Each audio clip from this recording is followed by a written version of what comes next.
Чума з лопатою ходила та гробовища рила і трупом начиняла, і со святими не співала. Чи городом, чи то селом мете собі, як помелом.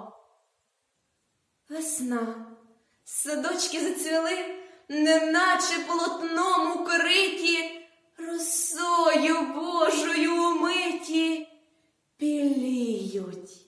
Весело землі цвіте, красується цвітами, садами темними, лугами.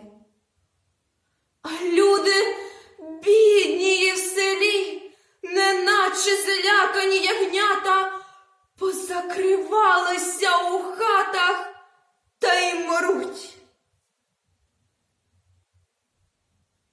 Під хатами воли ревуть голодні, на городі пасуться коні. Не виходить ніхто. Загнать, нагодувать, неначе люди тії сплять. Заснули добре, знать заснули, святу неділеньку забули, бо дзвону ще давно не чуть.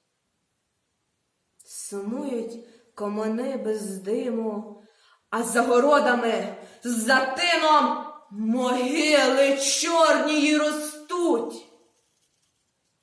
Під хатами, поміж садами, зашиті в шкуру і в смолі гробокопателі в селі. Волочать трупи ланцюгами за царину і засипають без домовини.